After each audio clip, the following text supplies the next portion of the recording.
If they're not starting from the right place, they're never going to throw a wrister over the top right. Now we're going to talk about the form of our wristers. So the first thing that we want to make sure our players are doing is that their shoulders are square to the goal.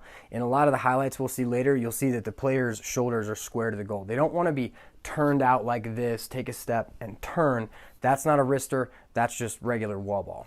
The next thing we want to make sure that they're doing is that they have their butt end pointed at the wall, and then their stick is along their collarbone.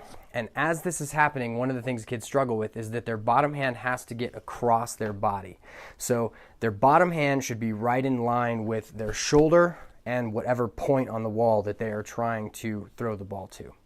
Next, as far as form, is that you can have players step into their pass or their wrister, or you can have them step side to side depending on what kind of technique you're working on. So if a player is coming across the face of goal, maybe they're going to be shuffling their feet. Maybe they just cut through the middle and they catch a ball and now they're coming straight at it, so they're stepping forward. Finally, as far as form, and we want to cover this before we get into faking, is that players need to have their stick in their fingers. So it's basically the upper palm of my hand and then I wrap my fingers around it. We don't want to have players who have their palm on the majority of the stick. And this is because as we get into faking, if I have my palm on it, I got to turn my wrist a ton. We don't really want that. We want to have it in our fingers so that as we're throwing these fakes, we can roll our fingers over and it just gives us a lot more mobility as we are faking.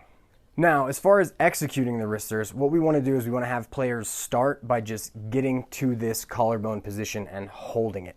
We want them to become very familiar with having their stick here so that their throw mechanics can be right. If they're not starting from the right place, they're never going to throw a wrister over the top right. So if they're holding their stick down here, they may come through that spot, which is what we ultimately want. But if they don't start correctly, they're not going to have the best form.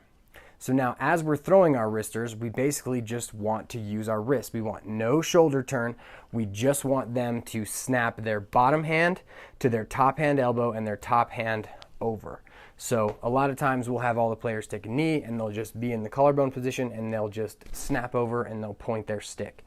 Now, as we get into actual wristers, now they're going to be here. They're going to snap their bottom hand to their top hand elbow and they're going to come all the way through.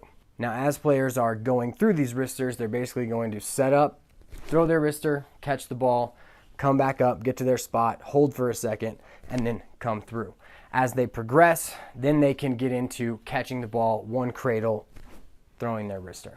Now we're going to show a couple clips of some high-level box players executing this wristers form. And what you'll notice with all of these is that they don't have a lot of time. They got to just catch it, get it to their collarbone, and finish. We see this really great up pick, and as the player slips into the goal, he receives the feed, catches, gets it in and out of his stick quickly. The next clip is of the President's Cup, and we've got a nice little transition play and 2-on-1. Notice how quickly this player gets the ball in and out of his stick, comes straight over the top, and finishes. Our final clip is also from the President's Cup, and we're on a bit of a man-up situation here, and you see this nice little nifty BTB to a backside cutter. He catches it, finishes super quick.